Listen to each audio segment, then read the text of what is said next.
I'm Caroline Hayes, 30, Senior Financial Analyst. My Ford Mustang wasn't just a car, it was the $48,000 symbol of my independence.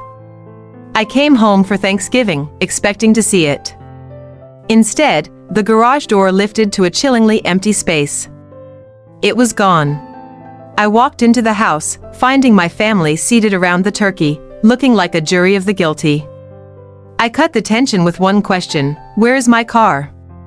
The way my mother, Patricia, averted her eyes told me everything. This wasn't a mistake. It was a betrayal.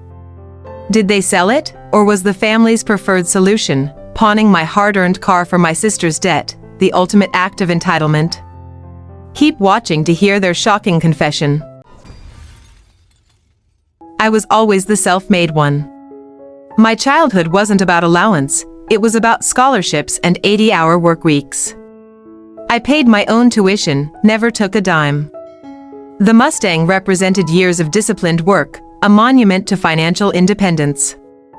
Then there's Daisy. My parents called her fragile and artistic, which was code for financially dependent. Daisy's life was a carousel of credit card debt and failed ventures. Mom and Dad saw my independence as arrogance, and her neediness as a chance to show love. When your parents mistake your financial success for an open bank account, you know a confrontation is coming. But did they honestly think they could steal my Mustang for Daisy's debt? Or was their arrogance completely blinding them to the legal reality? My successful city life, managing multi-million-dollar accounts, having true financial power, only solidified my role as the family engine. I was the one they expected to be okay, the one whose resources were implicitly up for grabs whenever Daisy created a new emergency. The irony was sharp. My independence was seen as a lack of loyalty, even arrogance. Daisy's chaos was caring. My ability to solve problems was seen as proof I didn't need their love. I wasn't their daughter, I was their convenient emergency fund with a better credit score. I had paid the emotional debt for years, covering small bills, giving professional advice they ignored.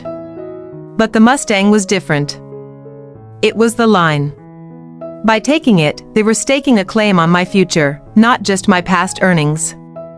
That realization ignited a cold, surgical resolve. I was done being the family ATM.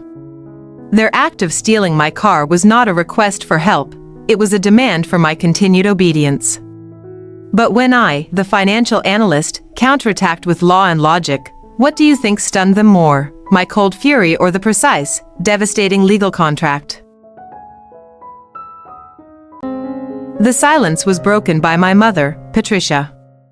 Her voice was too soft, too gentle. We had to pawn it, Caroline. Just temporarily. She avoided my eyes. Daisy needed the money to settle an urgent debt. It was a family sacrifice, Dad, Leonard, mumbled, a difficult decision, sweetie. I didn't yell. I didn't cry. My financial brain kicked in, calculating the interest, the depreciation, the sheer audacity. Sacrifice? I asked, my voice dangerously level. You mean theft of my legal property? They called it sacrifice, I called it theft. But how did I, the senior financial analyst, pivot from emotional betrayal to a surgical, legal counterattack that forced them to regret their every entitlement? Mom tried the emotional high ground. We're family, Caroline. We help each other. We plan to get it back once things improved. Dad chimed in, implying I was heartless. But my analyst brain saw the spreadsheet. They confused enabling with love, and my hard work with their entitlement. Daisy, as expected, offered the standard victim line, I'll fix it, I swear. I'm just having a hard time. I didn't engage. Her words were hollow, an old script. I simply nodded once, letting my gaze linger on her trembling hand. Their denial only fueled my cold resolve. I finally spoke, cutting through their pleas. You didn't ask. You stole. You used my property, my success, to cover for her irresponsibility. The warmth of the holiday evaporated completely. I don't need gratitude. I need repayment. And legal accountability. I was done with their emotional manipulation. They wanted a tearful apology, but I gave them an invoice. What do you think was more terrifying for them? The threat of a lawsuit or the fact that I was finally willing to use my financial power against them? My blood ran cold, but my mind was laser-focused. This wasn't a mistake, it was a deliberate violation of my legal property, a calculated risk they took because they assumed I wouldn't retaliate. To them, family loyalty excused fraud. To me, it was a clear-cut case of asset misappropriation. I looked at the turkey, suddenly nauseous. The warmth of the holiday was a facade covering a deep, toxic hole. They weren't asking for help, they were demanding my resources. That realization freed me from emotional obligation. The warm, loving daughter was gone, replaced by the senior analyst. When the emotional daughter was replaced by the senior analyst, the game changed instantly. I didn't cry or scream, I called my attorney. What kind of precise, financial weapon do you think I demanded be drafted to ensure Daisy repaid every single cent? I finally broke the silence, not with tears, but with a statement of fact that cut deeper than any insult. So you didn't just bail out Daisy, you stole my success to do it? And you expected me to arrive, smile, and say, "Oh well, family sacrifice?" My voice was a blade of cold fury. Daisy, sensing the shift in dynamics, started to cry, the familiar, manipulative tears designed to invoke pity. Mom instantly rushed to her. "It's family, Caroline. Don't you care about your sister?" That was the final insult. "No," I replied, "it's fraud." And I refused to be complicit. I pulled out my phone. The time for discussion was over. This is not a debate, it's a legal violation. I'm calling my attorney right now. I dialed the number, never taking my eyes off their faces, watching the panic set in. The power in the room shifted entirely.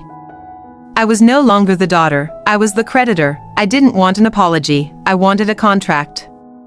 But what terrifyingly specific financial clause did I have my lawyer include in that document to ensure Daisy, and my parents, would never forget this Thanksgiving?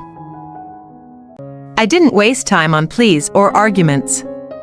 I immediately called my attorney, Adam. My voice was calm, detached, pure senior financial analyst.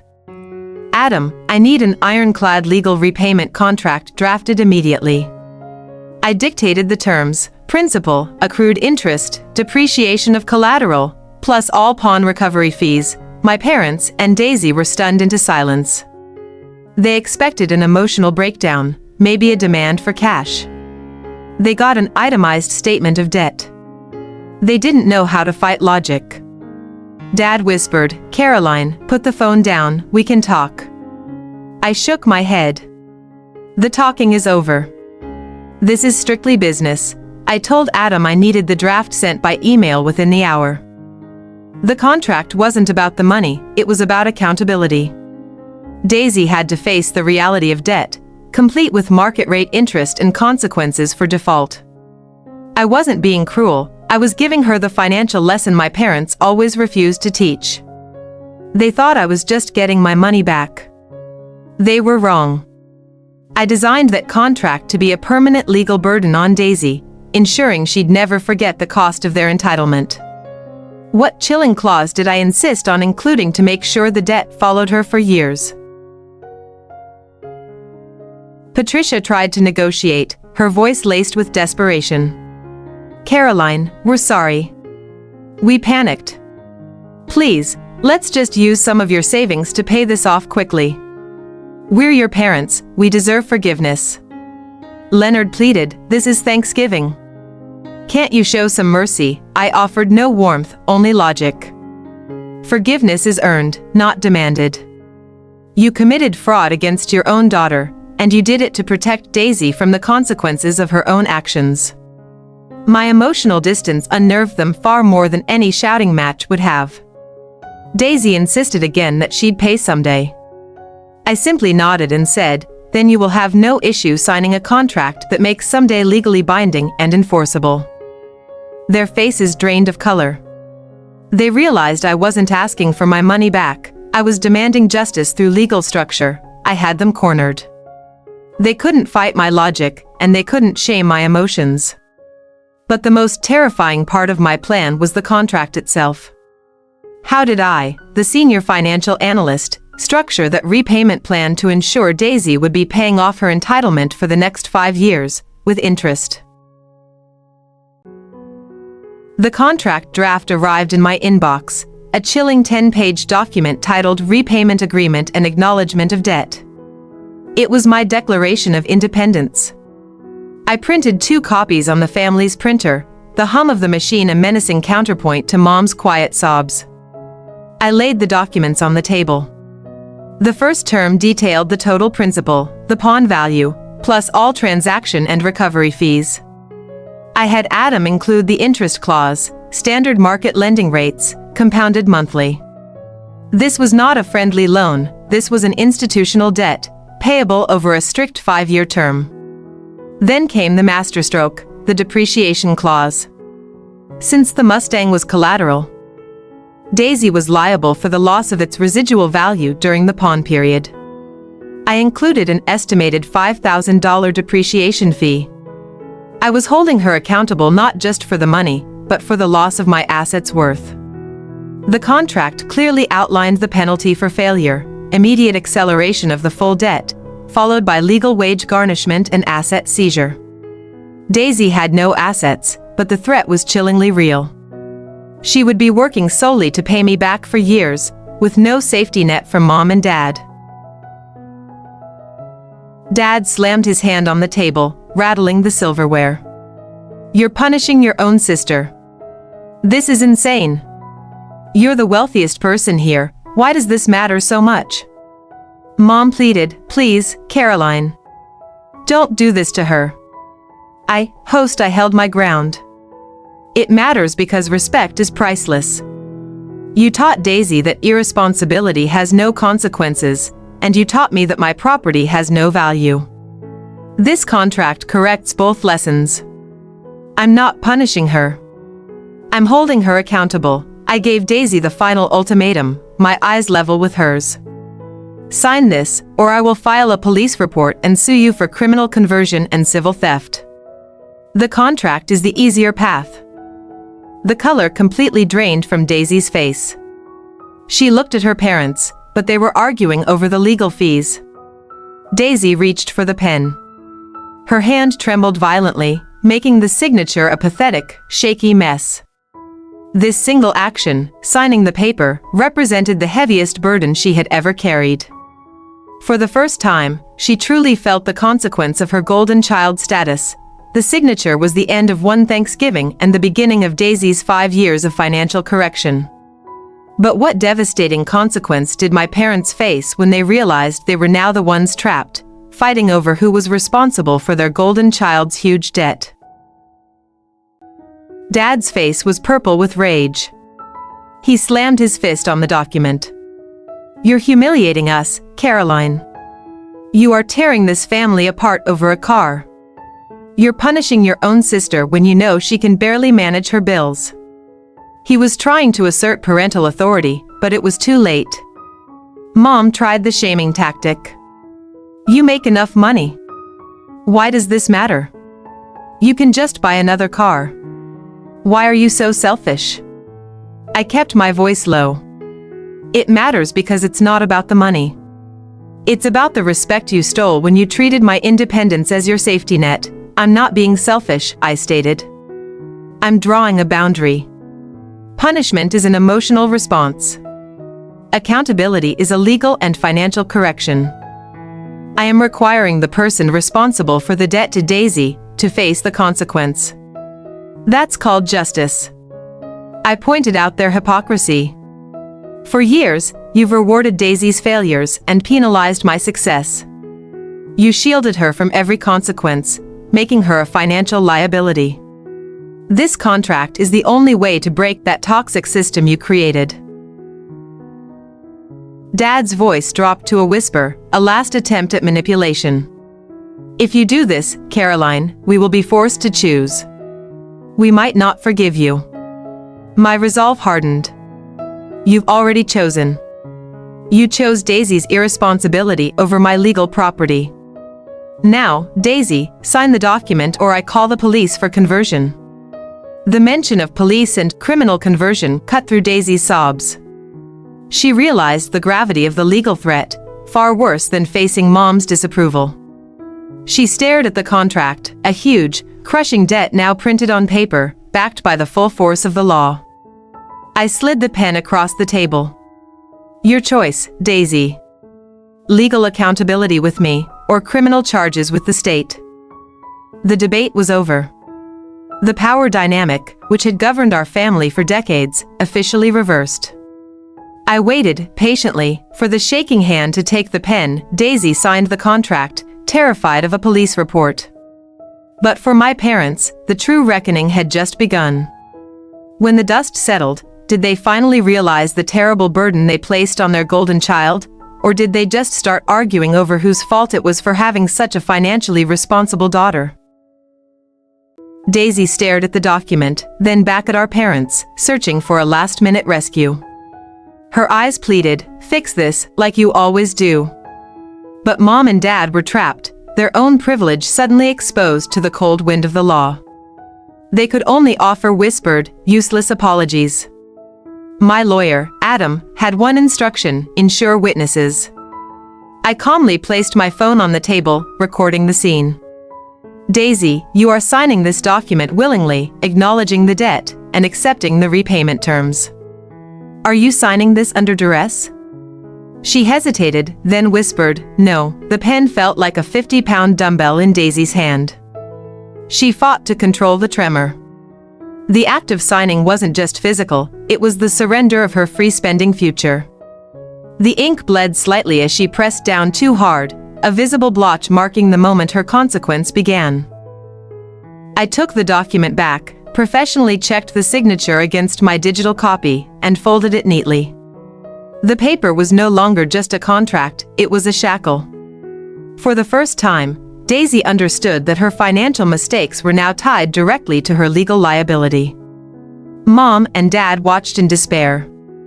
Their entire system of enabling, the very foundation of their family balance, had collapsed. They didn't look at Daisy, they looked at me with hatred, and then at each other, arguing in hushed, furious tones about who was to blame for letting me go through with it. I put the contracts in my briefcase. I didn't say goodbye. I looked at the three of them, the two enablers and the financially crippled. Now, dinner is over, I said, my voice empty of emotion. You can try to retrieve the car tomorrow. The loan documentation is in the envelope. Daisy suddenly looked up, her face streaked with mascara. I'll hate you for this, Caroline. You ruined Thanksgiving. Her words held no weight. No, I replied, I enforced consequences. You ruined trust. The clock on the debt starts now. I tossed a printed copy of the agreement, the gravestone of their entitlement, onto the dining table. It landed on the meticulously set lace tablecloth, a stark, white document contrasting with the turkey feast. It was a tangible mark of their failure. I walked out the door. The sound of their frantic, desperate whispering faded behind me. I wasn't celebrating, but I felt an immense sense of peace. I had chosen myself, my boundaries, and my future over their toxic system. The fight was over, and I had won with a pen and a contract. Daisy was now legally bound to years of debt. But the true karma was about to hit my parents. What devastating fight broke out between Leonard and Patricia as they realized they had sacrificed their favorite child's future to save their own pride. I didn't get far. As soon as the front door closed, the furious whispering erupted into shouting. I paused on the driveway and listened. The air was thick with panic. The first thing I heard was Dad's voice, sharp with blame. This is your fault, Patricia. Your constant coddling created this disaster. Mom fired back, her voice hysterical. My fault? You were supposed to talk to Caroline. Now Daisy has a 5-year debt sentence. We have to choose between our savings and our daughter's ruined credit. Then came Daisy, crying louder than both of them. You promised you would always protect me. You let her ruin my life. How am I supposed to start my jewelry business now? I need a loan. And now my credit is shot. The irony was delicious. She was mad not at the debt, but at the loss of future entitlement. Dad's next words confirmed my greatest fear about our family dynamic. He yelled, "We were trying to save the house, Patricia. Not just Daisy's credit. We pawned the car to cover our mistake with the mortgage. We need Caroline's help, not her vengeance." Mom cried out, "We can't lose the house. Caroline is smart. She'll pay off Daisy's debt if we just apologize. She just needs to feel important." They didn't regret stealing, they regretted getting caught and the damage it did to their lives. Their apology was a new strategy of manipulation. That was the moment of final severance. They didn't see me as a person, only a tool, first for rescue, then for blame. I realized the only way to save myself was complete non-contact. I got into my rental car and drove away, leaving the sound of their toxic implosion behind me. The next day, I paid the required fees and recovered my Mustang. 2 weeks later, on the first payment due date, a small, heavily used check from Daisy arrived in the mail. It was late, but the market rate interest had already accrued. The mechanism of justice had officially engaged. The contract wasn't just a punishment for Daisy, it was a permanent barrier against the entire family. It established me as a creditor and them as debtors. They couldn't ask for money again.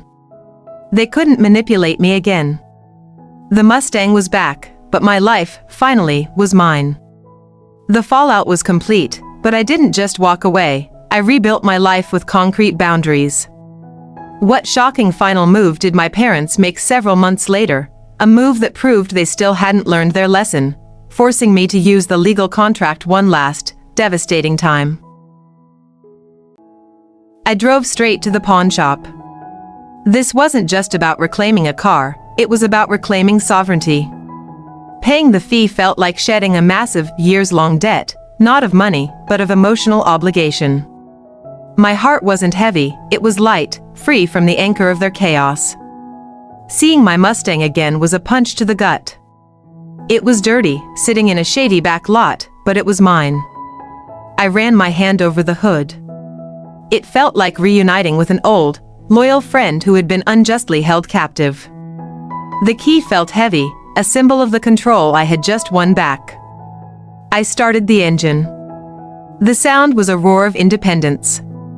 I pulled out of that dirty lot and onto the highway. Driving away from the town, away from their orbit. The road ahead felt limitless.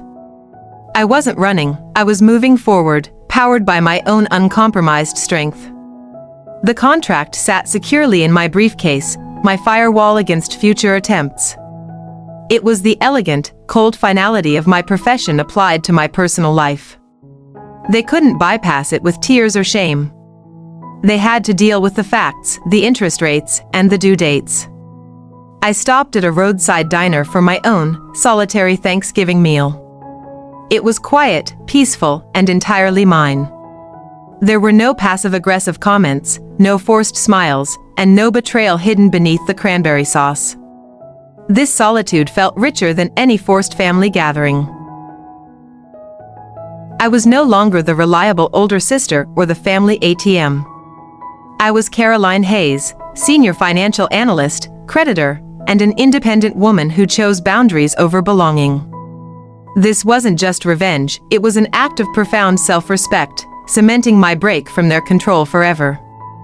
Every month, that small, late check from Daisy would arrive, a painful, constant reminder of the consequences of entitlement. It wasn't about the money for me, it was about the lesson. For 5 years, they would have a tangible, unavoidable reason to remember the Thanksgiving they chose to steal from the wrong sister. The contract was my victory, but my parents weren't done trying to win.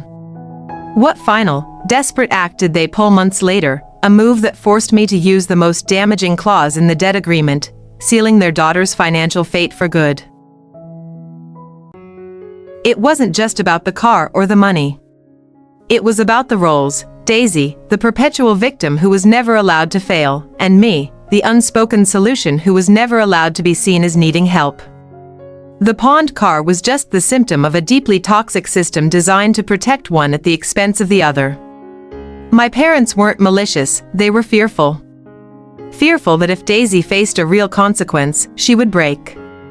By rescuing her every time, they weren't showing love, they were crippling her ability to function.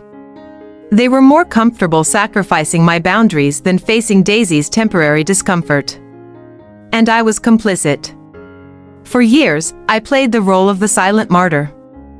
Earning success to please them, subconsciously offering myself as their escape route. By demanding accountability, I finally broke the codependent cycle. The cost was the relationship, but the reward was my sanity. My skills as a senior financial analyst weren't just for spreadsheets. They became my weapon. Logic is cold, unfeeling, and immune to emotional manipulation. That contract was the perfect barrier, an impenetrable force field that my parents' toxic guilt trips could not cross. The rule was simple: no contact unless it was strictly related to the payment schedule. Any deviation, a birthday call, a holiday card, would be interpreted as a breach of the agreement, leading to legal action. This was my new life, clean, structured, and entirely on my own terms. I exchanged the constant anxiety of their drama for the calm of silence. The anger faded, replaced by quiet satisfaction. I had protected my property and, more importantly, I had protected my future self from decades of being their emotional and financial punching bag. I was finally free. My peace, however, was temporary. Deep down, I knew my parents still believed they could win me back or find a loophole. They hadn't accepted the permanence of my decision. The contract was a warning, but they needed a final, undeniable consequence to truly learn their lesson. I was free, but my family was still trying to reel me in. They hadn't learned that the contract was a weapon. What desperate and shockingly public stunt did they pull during the Christmas holidays, a stunt so egregious that it forced me to invoke the debt's final, nuclear option?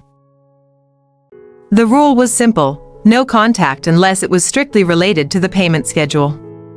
Any deviation, a birthday call, a holiday card, would be interpreted as a breach of the agreement, leading to legal action. This was my new life, clean, structured, and entirely on my own terms. I exchanged the constant anxiety of their drama for the calm of silence. The anger faded, replaced by quiet satisfaction. I had protected my property and, more importantly, I had protected my future self from decades of being their emotional and financial punching bag. I was finally free. My peace, however, was temporary. Deep down, I knew my parents still believed they could win me back or find a loophole. They hadn't accepted the permanence of my decision.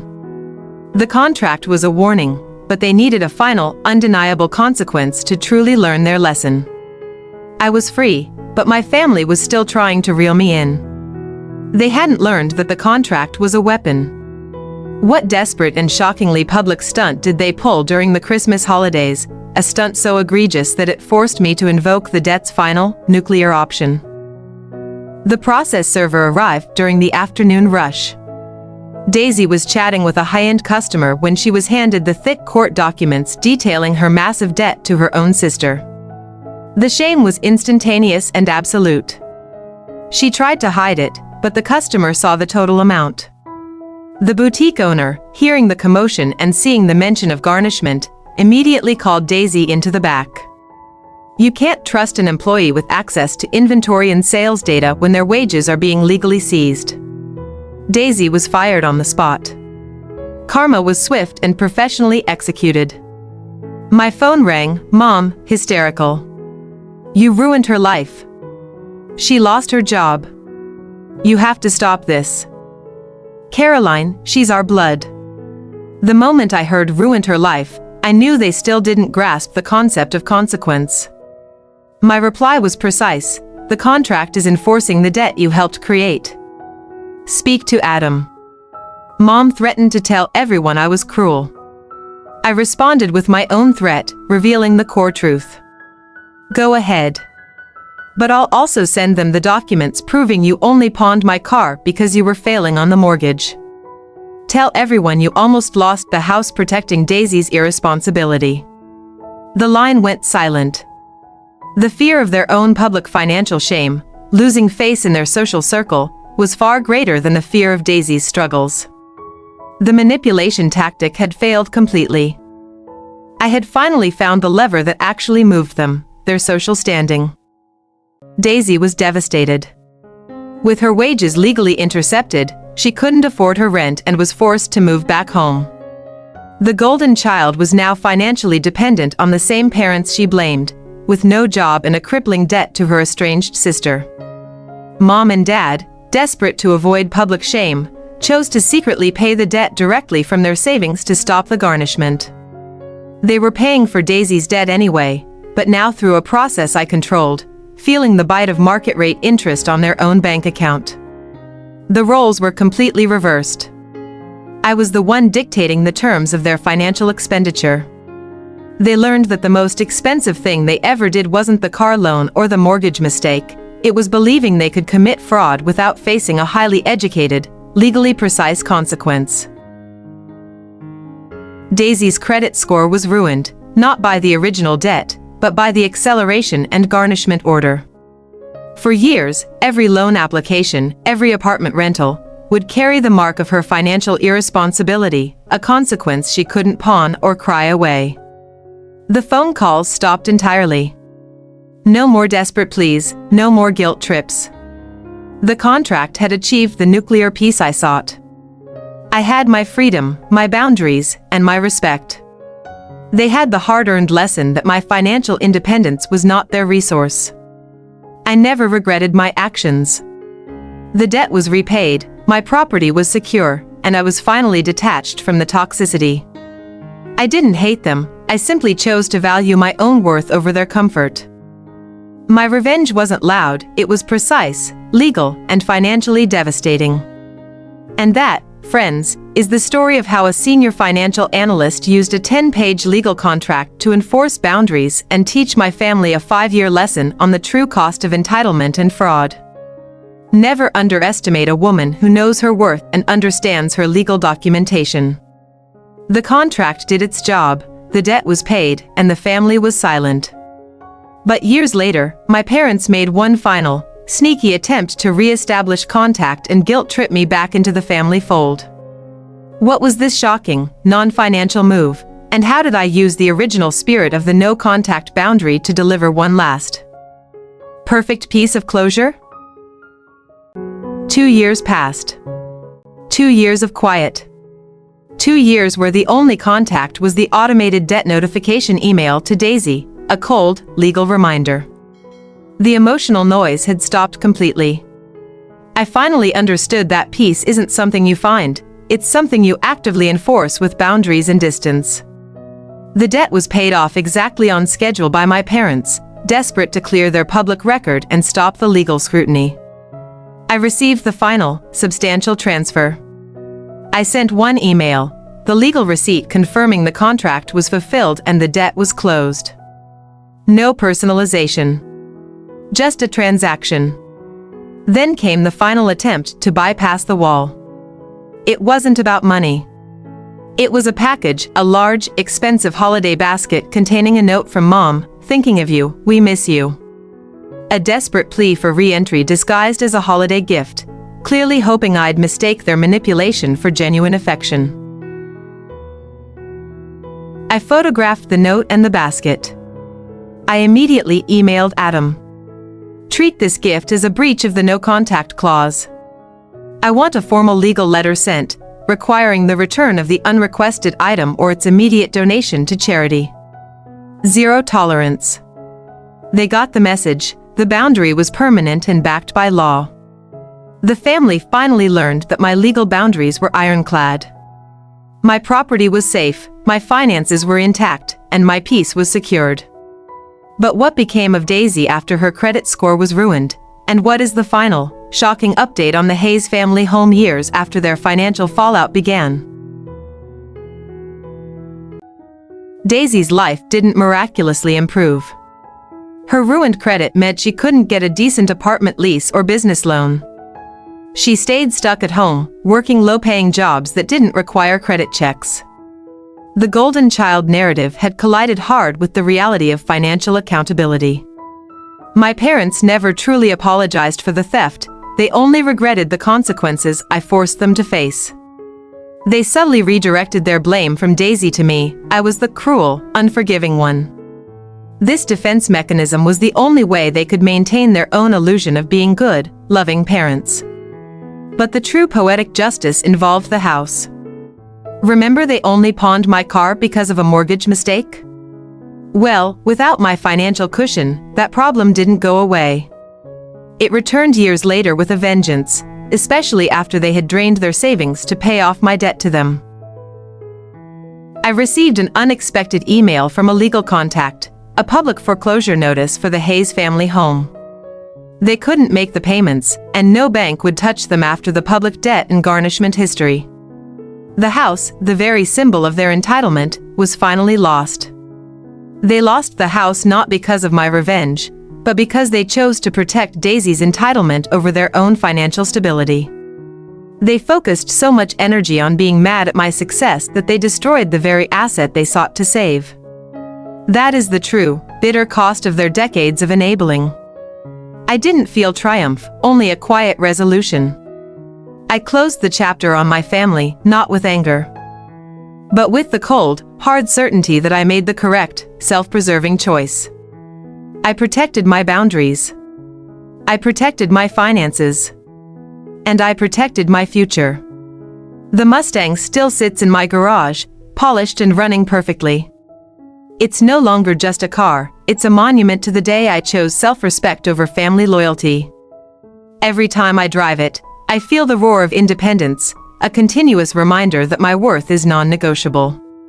If you are the financial savior in a toxic family, learn this: your love is not measured by your bank balance. Use the tools of your profession to build ironclad boundaries. Don't fight emotion with emotion, fight manipulation with precise, legal logic. It's the only way to truly win your freedom.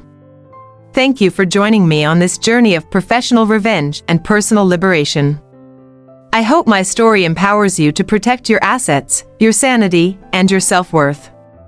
If this story resonated, hit like, subscribe, and tell me in the comments, what's the one toxic boundary you finally established this year? The family finally learned that my legal boundaries were ironclad. My property was safe, my finances were intact, and my peace was secured.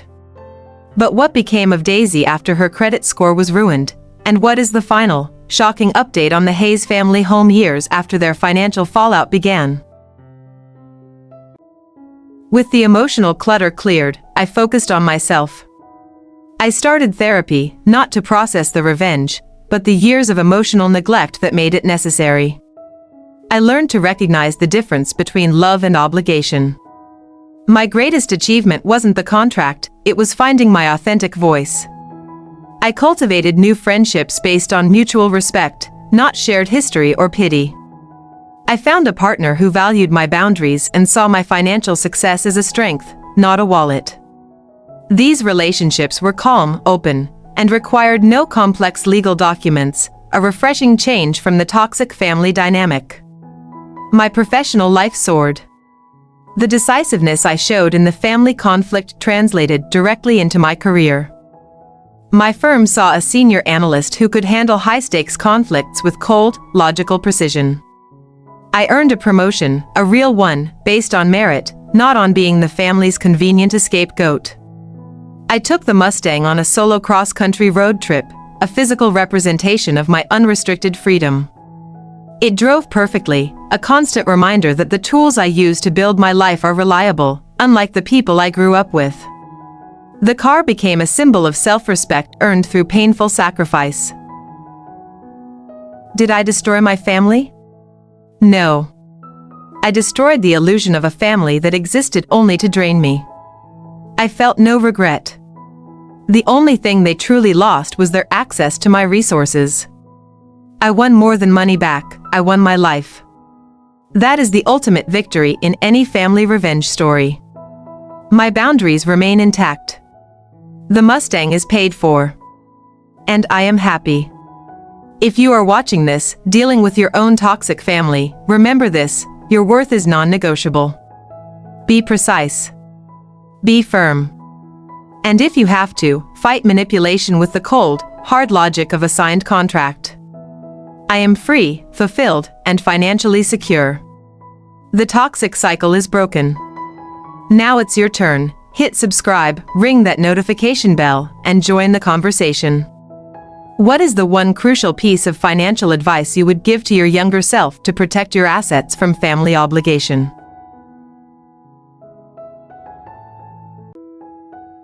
Years have gone by, and the silence remains. That's the equilibrium.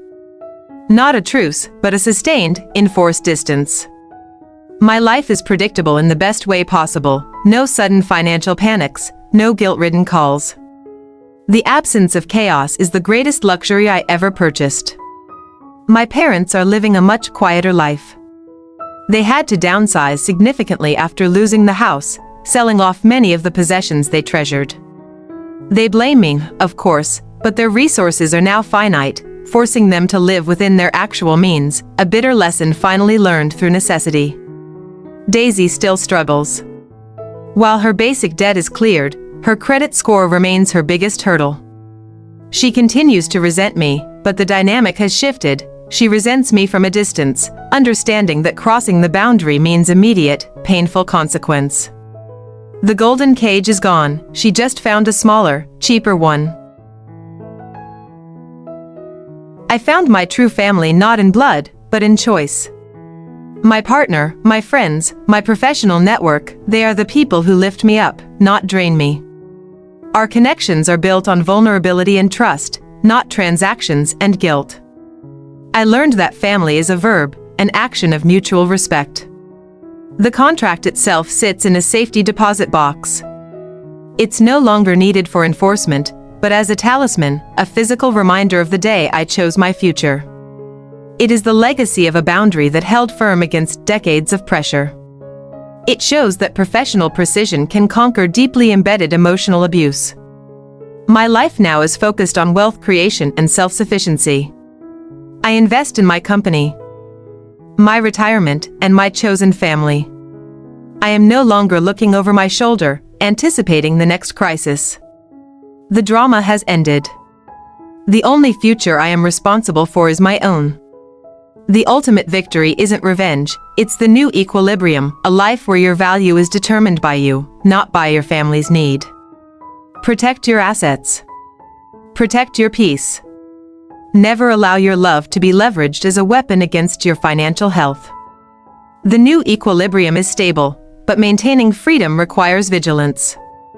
What is the single most important rule I now live by to ensure no toxic person ever breaches my boundaries again? And what final piece of advice do I have for anyone walking the line between love and financial obligation? Daisy's financial life never recovered. Even after my parents paid the accelerated debt, the public record of the garnishment and the ruined credit score remained.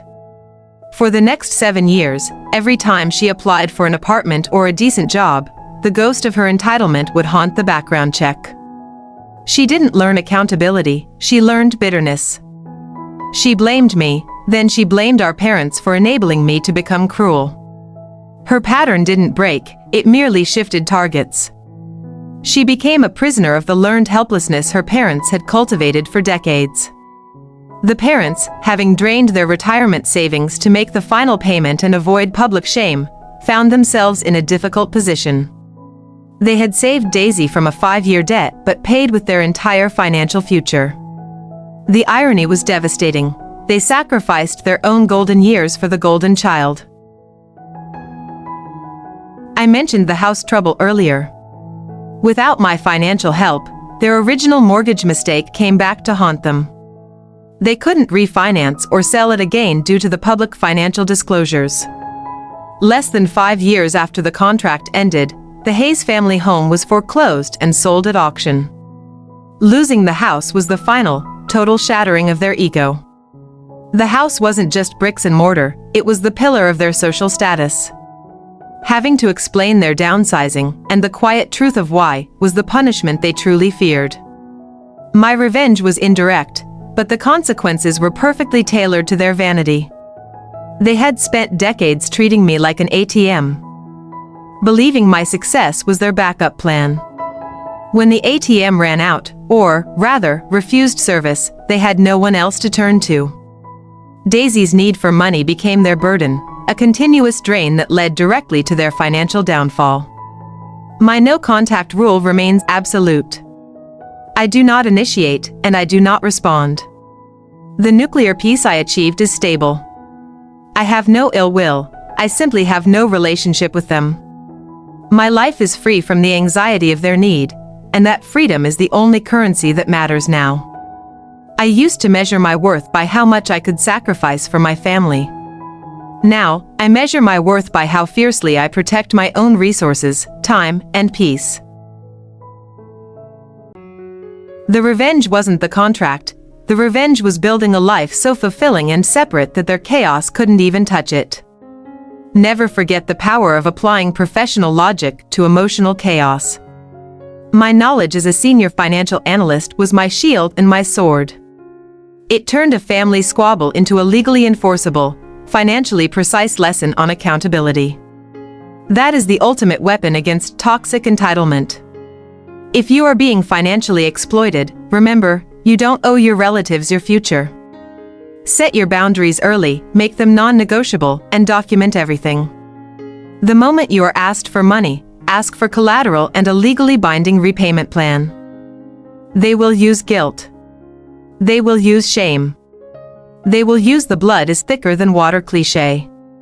Your job is to recognize those attempts as manipulation, not affection. Protect your assets, because no one else will. Your personal freedom is worth the cost of their temporary discomfort. Looking back, the choice was simple, my peace or their comfort. I chose peace. The process was painful, but the result was a life built on authenticity and respect. I am the architect of my own life, not the caretaker of theirs. That is the happy ending I fought for. If this story of professional revenge and personal boundaries resonated with you, let me know.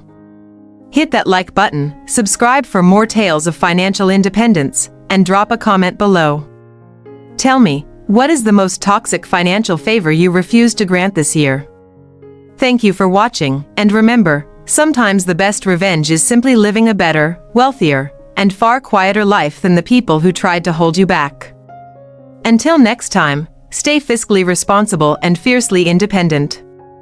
If this story of professional revenge and personal boundaries resonated with you, let me know. Hit that like button, subscribe for more tales of financial independence, and drop a comment below. Tell me, what is the most toxic financial favor you refuse to grant this year? At work, the initial uncomfortable silence faded. Colleagues who once viewed me with pity when I covered for Daisy now looked at me with profound respect. They saw the professional who fought a high-stakes, legally complex battle and won. My reputation shifted from family martyr to intensely strategic analyst. My lawyer, Adam, once called me Caroline. I've handled divorces, corporate fraud, and estate battles. But the precision you showed in foreseeing their moves and designing this ironclad contract, that was remarkable. His professional approval was the most powerful validation I could have received. It confirmed the morality of my method. My partner, Jake, never questioned my decision. He celebrated my boundaries. My chosen friends didn't offer sympathy, they offered solidarity, often sharing their own quiet tales of cutting off toxic ties. They taught me that self-preservation isn't selfish, it's a prerequisite for genuinely healthy relationships. The greatest external validation wasn't a compliment, it was the uninterrupted calm. I could focus on my next major project, my next vacation, my future, without the nagging fear of a sudden financial emergency initiated by my sister. The absence of chaos is the trophy for maintaining firm boundaries. I lost a biological family, but I gained my sovereignty. I gained the knowledge that I am capable of defending myself not just emotionally, but with the cold, hard tools of my trade. The price, their resentment, was a bargain for the lifetime of freedom I secured. I would make the same choice 1,000 times over. I now live by one absolute rule: never let love become a liability.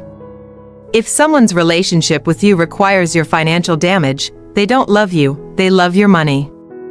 Recognize the difference early, and use legal documents to translate your emotional no into an unbreakable contract. My story isn't just about revenge. It's a template for self-rescue. It shows that you don't have to be a victim of your own generosity. Protect your peace, protect your purse, and always remember, the best revenge is living a life where you are completely, unapologetically in control. My story is complete, a full circle from pawned car to professional and personal sovereignty. But I want to hear from you. What is the single most valuable asset, financial or emotional, that you had to fiercely defend from a toxic relative, and how did you finally enforce that boundary? Share your story in the comments below. The greatest gift of this whole ordeal wasn't the repaid debt, it was the sudden, profound quiet in my mind. For the first time, I wasn't running mental calculations on someone else's crisis. The constant, low-level anxiety that had been my background noise since childhood finally ceased. I finally allowed myself to grieve, not the loss of my family, but the loss of the family I deserved. I accepted that the love I craved was never going to come from them. Grieving the idea of a functional family was the last, most crucial step toward genuine peace and self-compassion. My success is no longer a tool to gain their approval. It is an expression of my own intrinsic value and hard work. I use my financial power to build a life I love, filled with experiences, not to bail out others. The purpose of my wealth shifted from obligation to liberation. The legal battle taught me more than finance, it taught me self-trust. I knew I had the strength and the precision to navigate any future crisis, not through blind hope, but through cold, hard preparation. That confidence is unshakable. I am my own safety net, and that is a profound comfort. Every time I see my Mustang, it's a physical reminder of the power of no.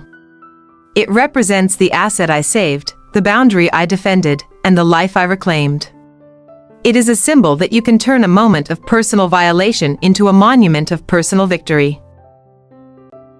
I turned the trauma into resilience. I used the pain of their betrayal to fuel my dedication to my chosen family and my career. The betrayal didn't break me, it focused me. It showed me exactly where my loyalties should lie, with myself, and with those who offer unconditional respect. The process of detachment is now complete. I feel zero emotion, no anger, no bitterness, no residual guilt. They are simply former contacts, a chapter 1 closed cleanly and legally. That absolute emotional neutrality is the highest form of self-care and the final, quiet victory over their toxic power. If you are sitting there feeling the weight of a toxic family, know this: you are not alone. Your story matters. The need to protect yourself and your assets is valid, regardless of what they tell you. My revenge wasn't about harm, it was about self-defense and setting a precedent. Use the power of paperwork. A simple, legally sound contract transforms an emotional debate into a business transaction. It forces accountability. Don't engage in yelling matches, engage your lawyer. Let your professionalism do the talking. It is the clearest language for non-negotiable terms. My narrative is no longer defined by my trauma. It is defined by my response to that trauma. I am an analyst, a friend, a partner, an investor, a woman who is fiercely independent. I look forward now, focusing on creating joy and growth, not on managing crises created by others. The ultimate lesson is this: you are not a financial bank for toxic people. When you are strong enough to say no and legally back it up, you teach them the true, permanent cost of taking advantage of your love. You don't just win back your money, you win back your soul. Thank you for letting me share this journey of professional revenge and personal liberation. I hope my story serves as a guidepost for anyone feeling trapped. Protect your peace, defend your assets, and remember to live the best, quietest life possible. Before you go, tell me in the comments, what is the one unbreakable boundary you finally put in place to protect your future self from your past? Hit like and subscribe if you found your voice in my story. Before you go, tell me in the comments, what is the one unbreakable boundary you finally put in place to protect your future self from your past? Hit like and subscribe if you found your voice in my story. Enough time has passed now that I can look back at the whole saga, the pawned car, the contract, the foreclosure, and see it not as a tragedy, but as a severe, necessary surgery. The toxicity was cut out. My emotional life, my finances, and my future are all healing beautifully in the new reality. Closure is simply the acceptance that things will never be what you hoped. I stopped waiting for the apology, the change, or the recognition. I accepted the finality of the distance. When you stop fighting for a relationship that only exists to hurt you, you finally find the quiet power of letting go. My silence and my consistent boundaries spoke volumes. I realized I didn't owe them an explanation for my self-preservation. Their need to understand was only their need to find a weakness to exploit. The most powerful boundary is one that requires no defense, no justification, and no response. They still tell the story, I'm sure, painting me as the villain. But their narrative is irrelevant to my reality. They destroyed their own home and happiness, not me. I merely ensured that when they collapsed, their fall didn't take my life with it. Their consequences were the direct result of their choices, not my revenge. Daisy remains the cautionary tale. 7 years later, she still struggles with credit, still lacks real career stability, and still lives under the shadow of her parents' debt legacy. She never developed the grit or the competence to stand alone. The only thing that changed was her target for blame. My parents are not homeless, but they are living a life stripped of its pretensions. No more extravagant parties, no more status-driven vacations. Their lives were defined by appearance, and when the house was lost, the appearance died. There was no grand finale, just a quiet, slow settling into the consequences of their entitlement. I shared this entire story, the shame, the anger, the cold contract, so you can see a blueprint for your own self-rescue. My legacy isn't revenge, it's the demonstration that you can use professional tools to fight toxic, emotional battles and win your freedom. Independence isn't just financial. It's the unconditional acceptance that your worth is non-negotiable, and your love is not a transaction. The goal is to build a life so secure, so joyful, and so firmly bounded that external chaos becomes completely irrelevant. When you set boundaries, use precise language. I will not discuss money again. This is final. Don't use vague terms like I'll try or maybe later. Ambiguity is the loophole toxic people exploit. Clarity is kindness to yourself and the sharpest defense against manipulation. Embrace your chosen family, the people who validate your boundaries and celebrate your success without asking for a share. These are the relationships built on respect, not obligation. Nurture those bonds, for they are the true reward for escaping a toxic past. The Mustang is now a trusted vehicle. I drive it with joy, not as a badge of victory, but as a commitment to my future. It is a promise to the younger me that she is safe and her assets are protected. It stands as a physical testament to the fact that you can reclaim what was stolen. This is your moment to draw your line in the sand. Be fierce. Be precise. Be legally accurate. If my story taught you one thing, let it be this: self-love is the greatest act of rebellion against a toxic family. Choose yourself. Always. Thank you for being a part of this journey. Hit like and subscribe. And leave a comment with this: what legal or professional tool did you use to finally enforce a personal boundary? Until next time. Stay safe, stay solvent, and stay fiercely independent. Thank you for being a part of this journey. Hit like and subscribe. And leave a comment with this: what legal or professional tool did you use to finally enforce a personal boundary? The past is closed, the boundaries are locked, and the silence is beautiful. This is my new beginning, a life unburdened by guilt, unmanaged by manipulation, and completely self-directed.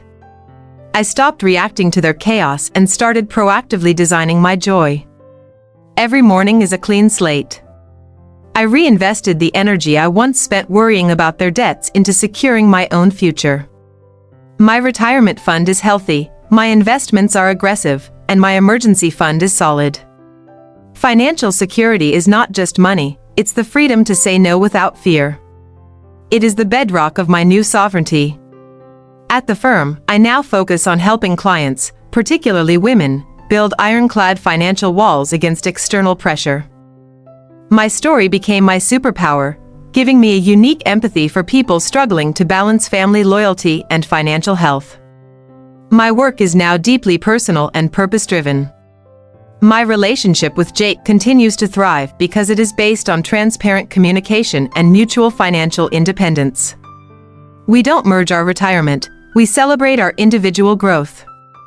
He is my anchor, not my burden, and the absence of familial drama allows us to focus purely on our shared joy. I purchased a new home, entirely in my name, with a healthy down payment, no cosigners. It is modest, beautiful, and completely untainted by the past. It is not a house of obligation, it is a house of choice. This physical space, built on my terms, is the final, tangible proof of my unyielding sovereignty.